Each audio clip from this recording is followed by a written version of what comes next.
Andréia Martins em dia de estreia. Palmas, edição! Bom, quero começar já agradecendo a todos que fazem a equipe da TV Ibiapabana, né? Agradecer pelo convite, pela oportunidade, pela confiança, ok? Agradecer principalmente a Deus por eu estar vivendo essa nova fase da minha vida, né? Algo que estava, acho que guardadinho aqui dentro de mim, essa vontade de me comunicar mais. Porque quem me conhece sabe que eu sou da música, né? Eu já me comunicava através da música.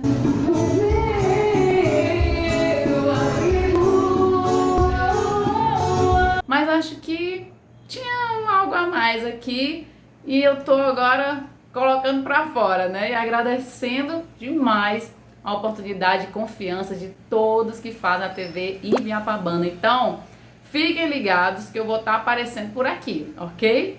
Vamos ter entrevista, música, com certeza, não pode faltar. E vamos ter vários entrevistados que vão participar aqui com a gente, ok? Então, assim, hoje teremos a participação do Paulo Júnior, que é o diretor da Escola Vida de Hidrolândia. Vamos conversar um pouco sobre a história dele, né, com a educação, o início, como foi que ele se identificou como um profissional da educação.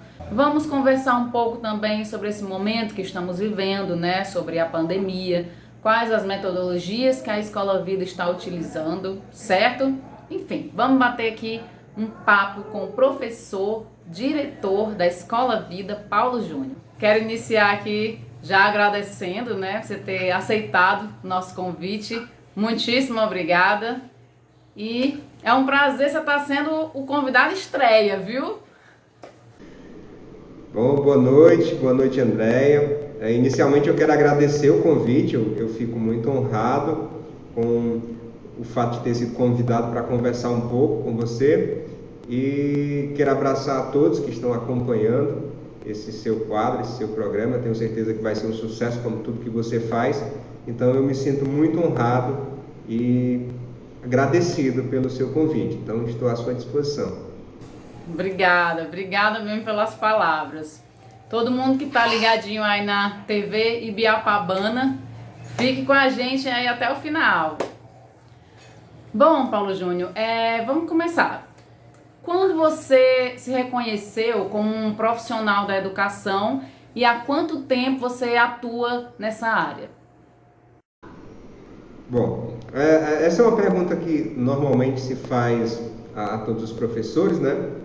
E aí uma das coisas que eu gosto de dizer é que a gente não se reconhece somente como professor, a gente se constrói. E aí, desde muito jovem, eu acho que a minha ideia de trabalhar com educação sempre esteve presente em minha vida, apesar de ter tido envolvimento profissional em outras áreas, eu sempre fiquei muito à vontade lidando com pessoas, trabalhando com jovens.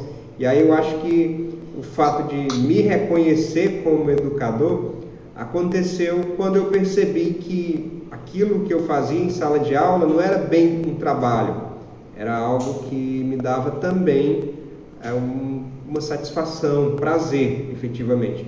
E a partir desse momento eu comecei a me identificar naquilo que eu fazia e, portanto, comecei a me construir professor. Então eu acho que desde sempre eu tive essa vontade de ser. Eu só não gosto de dizer que a gente nasce professor, porque isso nos deixaria acomodados, né? E esse comodismo evitaria que a gente crescesse. Então eu acho que a gente se torna professor todo dia, se reconhece em determinado momento e se torna professor todo dia. Eu me sinto assim, me reconheço como professor, mas também reconheço que há sempre a necessidade da evolução. Certo, Paulo Júnior. E assim, você vê alguma diferença da época quando você era aluno para hoje, os tempos de hoje, assim, você sendo hoje professor, diretor, você vê que diferença você vê assim da época que você era aluno para agora? Pergunta interessante e ela traz uma resposta à evolução da nossa sociedade, né? Então eu acho que a escola tem um contexto social e ela acompanha o nosso desenvolvimento enquanto pessoa, enquanto cidade, enquanto país.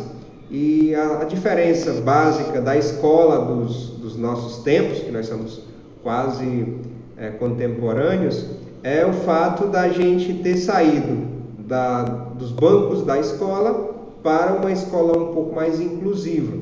Na época que a gente estudava, que eu estudava, nós tínhamos uma mesa de concreto que separava o professor da turma. E aquela ideia que a gente tinha era de um professor que estava um pouco distante da gente, aquele professor que tinha meio que não somente autoridade, porque o professor necessita de ter autoridade, mas meio que um autoritarismo. Então, essa coisa foi diminuindo um pouco, ao passo que aquele professor que a gente tinha medo de cumprimentar na rua, na nossa época, ele estava um pouco mais imerso no mundo do educando e, portanto, a escola se tornou mais inclusiva. Assim, a gente deu mais voz aos alunos, a gente viu a necessidade também de aprender com esses alunos, de ver suas necessidades e também de preparar esses alunos para a vida. Acho que o fundamental do processo não é você formar bons matemáticos sempre, bons professores de português, é formar, sobretudo, boas pessoas e que essas pessoas se reinsiram na sociedade e consigam mudá-la, consiga efetivamente melhorar. Então, se não é tornar todo mundo médico, todo mundo advogado, mas eu acho que o papel da escola, nos nossos tempos, é tornar o mundo melhor com pessoas que sabem lidar principalmente consigo mesmo.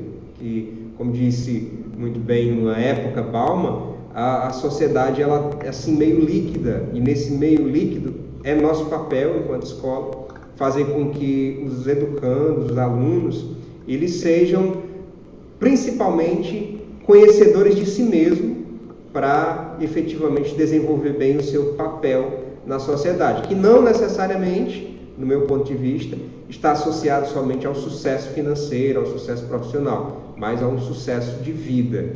Então, eu acho que a principal mudança da escola daquela época para cá é justamente essa preparação que nós temos nesse momento, a nossa tentativa de entender melhor o aluno para entrar no mundo dele e assim mudá-lo de dentro para fora e não impor algo, que isso já era um pouco mais tradicional e as escolas, de modo geral, têm tentado mudar isso ao longo dos anos. Então, eu acho que seria mais ou menos essa uma das grandes diferenças, as diferenças primordiais da escola um pouco mais antiga para essa nova escola, né, que todos os dias muda e que cada dia mais tem maiores desafios.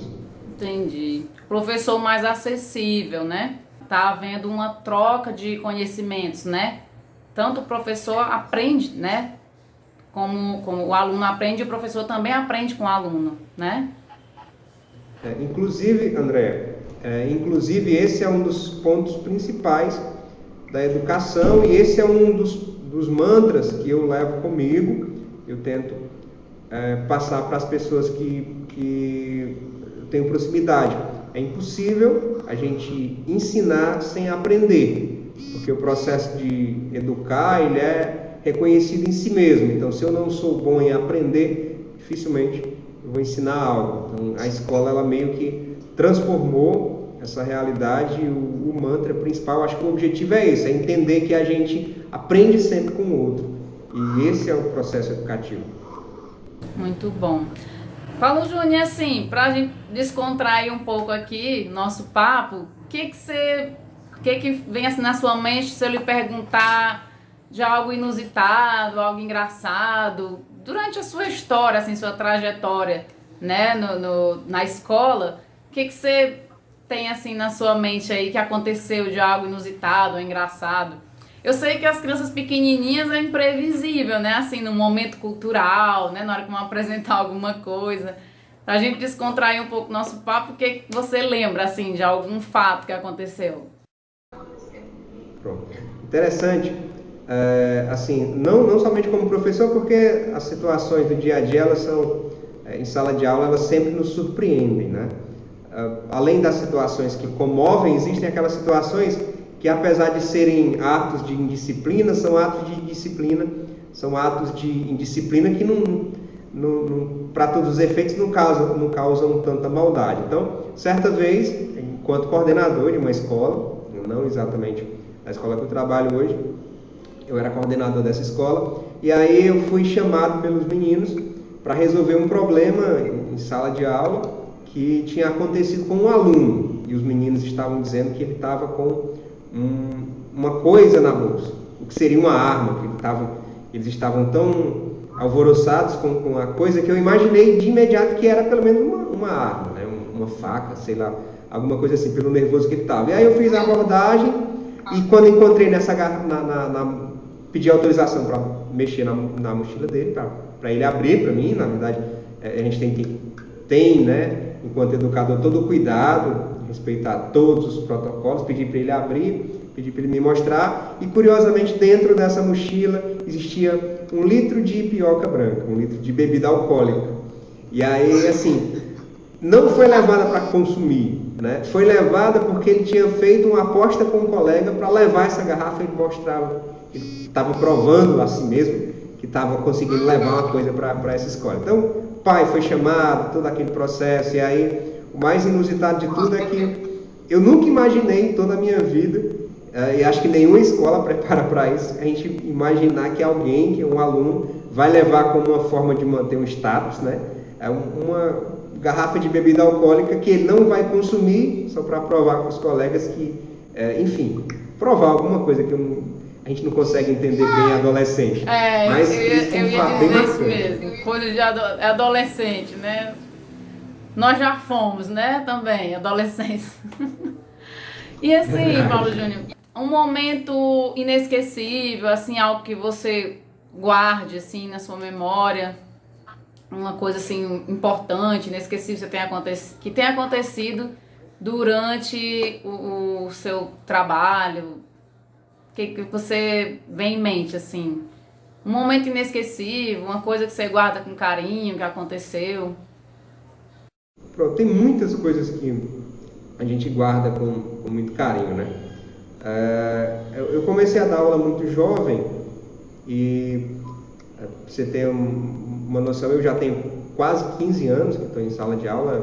Comecei com um pouco mais de 18 e essa vivência que a gente tem, todos os anos a gente constrói uma relação nova, e são relações que são relações, não posso dizer cíclicas, mas que continuam, né? Que evoluem. Então, o ensino fundamental, ele tem, no total, entre a educação infantil e Fundamental 1, mais de 10 anos, 12, 13 anos, dependendo do tamanho da educação infantil. Então, a gente, como somos escola de ensino fundamental, a gente passa 10 anos com os meninos, a gente pega essas crianças muito jovens, a gente vê-los crescer, a gente vê-los evoluir. Quando eles saem no 9º ano, nos deixam uma saudade imensa. Então, todos os anos existe uma despedida, né, dos nossos alunos. Todos os anos a gente existe aquele clima de que eles passam para o ensino médio, eles crescem, e aí, ao longo dos anos, muitas coisas boas aconteceram, sobretudo porque entre tantos e tantos fatos especiais, uma vez uma aluna nossa, né, que eu até posso citar o nome dela aqui, a Marina, se Deus quiser, provavelmente vai conversar um dia com você. Ela é uma jovem daqui da cidade de Hidrolândia, muito esforçada, que sempre sonhou ser médica, não pelo status, porque ela sempre teve essa dinâmica. E aí, quando ela conseguiu passar no vestibular de medicina, ela conseguiu entrar na Universidade Federal do Ceará, em medicina, ela mandou um texto imenso, me agradecendo por tudo que eu tinha feito, por todas as vezes que eu a tinha ajudado, incentivado. E isso aconteceu 6 anos após que eu deixei de ser professor dela, né? Então ela passou o ensino médio, passou um tempo de cursinho. Então, 6 anos após, ela mandou uma mensagem de agradecimento. E naquele momento eu nunca imaginei que poderia haver esse retorno, né? Assim, o retorno afetivo dela, lembrar em algum momento que houve essa contribuição. Então, isso para mim é um dos pontos que deixa a gente muito feliz, saber que a gente contribui, enquanto professor, para a construção de sonhos para a construção de relações, de carreiras, de algo que é muito maior do que a gente, como se a gente fosse uma parte de uma pequena engrenagem que faz um sistema maior mudar. Isso é algo que me marcou muito positivamente. Tem muitas outras coisas, entre tantos outros momentos, né? Tristes ou felizes, mas eu quero destacar esse fato, porque é um fato de reconhecimento e é uma grande vitória também de alguém que lutou bastante, que merece estar onde está hoje. Gratificante, né? É a profissão que faz as outras profissões, né? Professor. Eu já ouvi muito uma frase que diz assim, que o professor tem tem que ter a humildade de ser escada, né? O professor é escada para muita gente, né? Não sei se você já ouviu essa frase, eu achei bem interessante. Realmente toda profissão passa pelo professor, né? Verdade, verdade. E essa importância, ela nem sempre é devida, né? Às vezes até como um papel de construção social, um bom professor ele consegue tanto fazer alguém evoluir, da mesma forma que um mau professor também pode fazer alguém retroceder, né? Pode traumatizar. Então, ao mesmo tempo que existe uma magia na profissão, existe um cuidado muito grande da gente entender que as nossas ações elas têm muito efeito sobre as outras pessoas, especialmente porque estamos formando pessoas, especialmente porque estamos lidando com crianças e que todas essas crianças têm diversas condições sociais, cada uma está inserida em um mundo, porque toda família tem as suas regras, tem os seus posso dizer, os seus trâmites, as suas organizações. Cada família, em teoria, é um mundo, e o professor ele entra em contato com todos esses mundos ao mesmo tempo. Todas as crianças que recebem aí a instrução de algum professor, nem sempre ela está bem para aquele momento, da mesma forma que a gente não sabe o que está acontecendo em determinada casa, e por isso que às vezes uma palavra errada ela traumatiza alguém, e às vezes uma abordagem positiva ela faz um efeito justamente contrário. Eu quero aqui pedir uma pequena licença para citar um fato que aconteceu, isso aqui no âmbito público. Eu sou professor e diretor de uma escola particular, diretor administrativo, juntamente com uma grandiosa professora, que é a professora Jerusa, sócia, e me ajuda a manter essa escola, trabalho árduo, mas eu também sou professor da rede pública. Então, existem dois mundos que se chocam, né? Enquanto os problemas que a gente encontra na rede particular são bem diferentes, a rede pública a gente tem problemas um pouco mais sociais. Então, é muito comum você encontrar em sala de aula alunos dormindo. E se você for fazer uma abordagem mais tranquila, ou for tentar entender, a maioria das vezes esse dormir tem a ver com o trabalho, esse dormir tem a ver com um pai alcoólatra que chega em casa e quebrou a casa, que já aconteceu isso comigo, com você encontrar alguém na feira. Condições particulares. Cada né? um tem a sua e a gente precisa entrar em contato com isso. Então, às vezes, aquele outro que a gente tenta alcançar, ele está tão próximo que só falta um pouco de sensibilidade. Um fato super interessante é que lá para o 9º ano a gente tem alguns alunos, alguns meninos, principalmente da rede pública, que trabalham. Montam barraca na feira ali, tiram para ajudar o sustento da família, e eles são invisíveis. Eu digo isso porque eu também já trabalhei na feira fazendo esse mesmo serviço. Aqueles meninos, eles são invisíveis. E aí, todas as vezes que eu vou na feira, que eu os encontro, que eu faço questão de aprender o nome de todos os alunos, para eles se sentirem importantes, que eu os encontro e eu os cumprimento, para eles é uma surpresa. Dizer, nossa, o professor me conheceu aqui, como se eles não fossem gente. Então, a gente precisa ter esse cuidado nas nossas abordagens, porque às vezes a gente está lidando com pessoas que são bem frágeis, sob todos os pontos, né? Então, é algo que a gente precisa ter esse cuidado para manter a nossa profissão e para conseguir alcançar o aluno, que é o nosso objetivo final. Ok. Paulo Júnior, assim, falar em educação e não falar em pandemia não tem como, né? Infelizmente, é o que estamos vivendo, né? O mundo, né? Vivendo um momento assim inédito, né? Na nossa história, pelo menos na nossa geração, né? Na sua opinião, qual a maior dificuldade que a escola tá enfrentando, assim, o maior desafio durante a pandemia? Pronto. A pandemia, ela deu um salto muito rápido, na verdade, uma queda, né, de 10 anos no processo evolutivo da educação, porque a educação nunca para de evoluir. Então, a tendência era que nós tivéssemos esses meios de interação sendo introduzidos, e já estavam sendo introduzidos. A gente já ouvia termos como sala de aula invertida, como integrar plataformas digitais para fazer essa interação, né? O que a gente chama de interação síncrona, que é o que estamos fazendo aqui nesse momento. E já ouvíamos falar dessas tecnologias, não era algo muito distante. O problema é que não teve tempo, não tivemos tempo para preparação. Foi muito rápido e fomos jogados aí. Então, a dificuldade maior, acredito eu que para todos os professores, para todas as escolas, a primeira foi essa adaptação de sairmos inicialmente por 15 dias, depois esses 15 dias sendo prorrogados até virarem um pouco mais de um ano, e o professor se encontrar fora do seu ambiente de trabalho, que apesar da gente ter as interações, todas as escolas já tinham seus grupos de WhatsApp, já tinham vídeos, a gente já trabalhava assim, mas quando você passa na obrigação, ou passa a ter a obrigação de fazer isso diuturnamente, isso triplica o nosso trabalho, isso dificulta o que nós estamos fazendo e isso nos coloca em constante movimento. Então a dificuldade maior foi, primeiro, o início, a adaptação.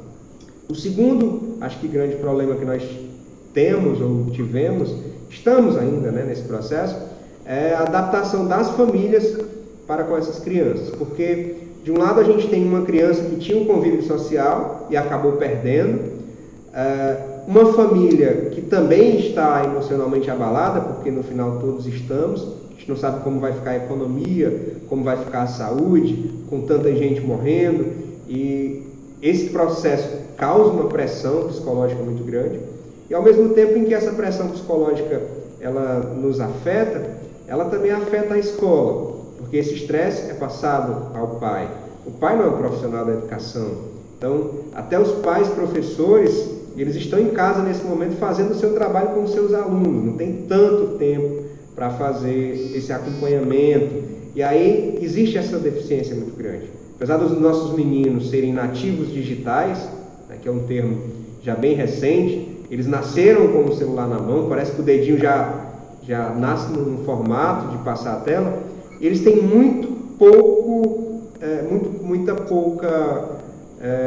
eles têm muito pouco tempo de acompanhar aquilo que é efetivamente positivo, porque a internet ela é um mundo, um mar, e nem sempre vem coisas boas. Os meninos acompanham tudo, né? Mas necessariamente um jogo bem colorido, com muitas cores gritando na cara da gente, ele é mais chamativo do que um professor dando uma aula. Então a gente tem concorrências grandes, né, com relação a essa vivência digital. Então esse aqui seria o segundo passo. O terceiro, mais importante, a instabilidade emocional que a pandemia nos trouxe, tanto para os professores quanto para as famílias, porque sob o ponto de vista econômico, a pandemia ela também nos afetou muito forte. Então o lockdown, ele fechou pequenos comércios, proprietários de restaurantes, bares que fecharam, pessoas que trabalhavam na feira, autônomos. Então essas pessoas estão com muita dificuldade de acompanhar, de fazer, de organizar a sua vida. E todas as pessoas têm essa dúvida, ao passo que psicologicamente todos nós, profissionais da educação ou pais, desenvolvemos algum trauma durante a pandemia, porque isso nos afeta muito. E as crianças estão sofrendo bastante também, porque existe a falta da interação, existe a ansiedade, existe o aumento dos transtornos que afetam as nossas crianças e, sobretudo, a questão da saúde mental. Então, acho que o principal foco, a principal mudança dessa pandemia, ou dificuldade, assim, colocando melhor, é justamente a adaptação e a nossa resistência psicológica para lidar com algo tão desafiador, né, em todos os aspectos. Então, acho que são assim pontos que a gente pode destacar como dificuldades gigantescas para manter a educação da forma que nós queremos, da melhor forma possível.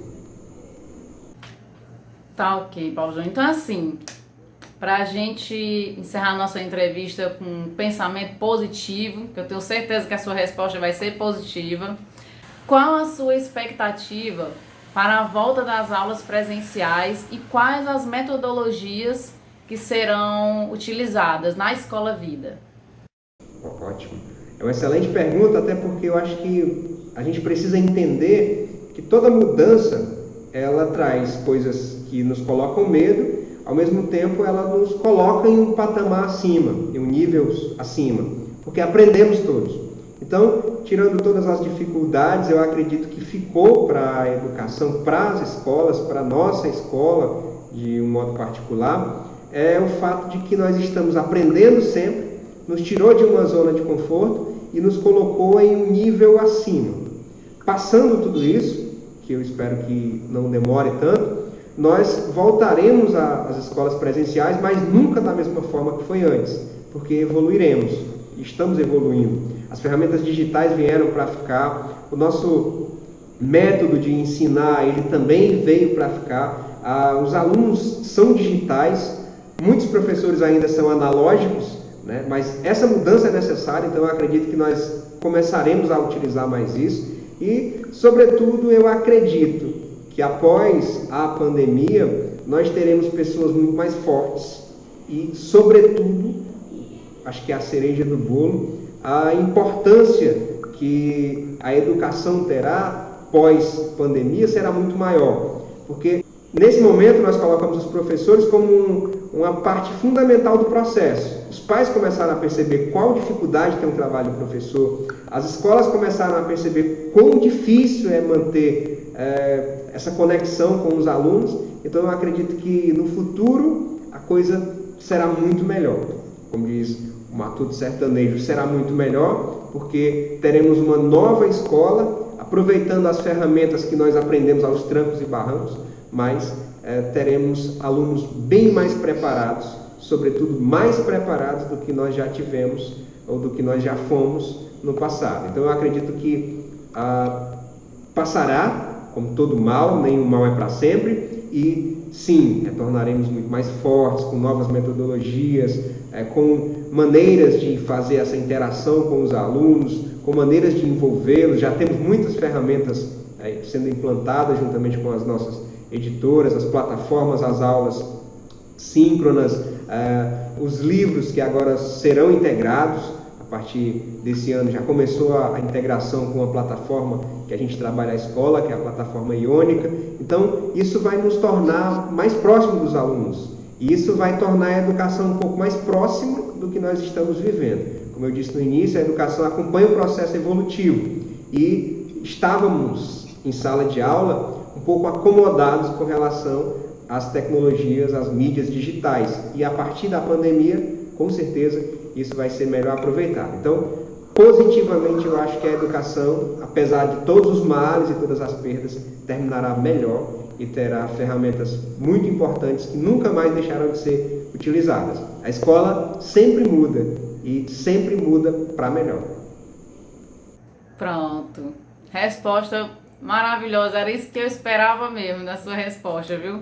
E eu, como mãe, né, representante aqui, como mãe de um aluno da Escola Vida, quero parabenizar, né, toda a Escola Vida, a todos os professores, não só da Escola Vida, mas todos que tiveram que se reinventar, né, essa palavra a gente já ouviu bastante, realmente os professores tiveram que se reinventar, tiveram que se adaptar, muitos, como você falou, tiveram que aprender essa modernidade aí que os adolescentes estão muito já acostumados, né, com essas tecnologias, mas alguns professores ainda não estavam.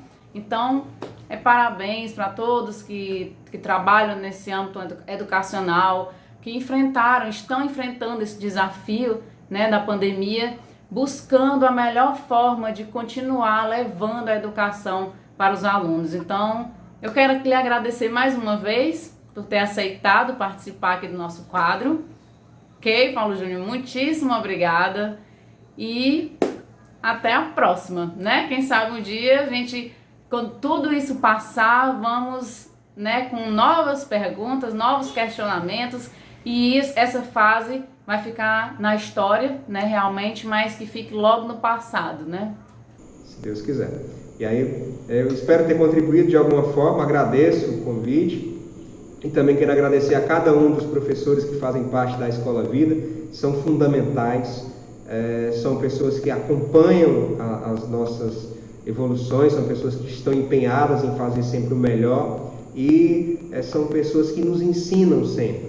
Então eu quero agradecer a cada um dos nossos professores, não posso citar o nome de ninguém, senão eu vou ser injusto, sobretudo aqueles que todos os dias estão batalhando para fazer algo sempre melhor.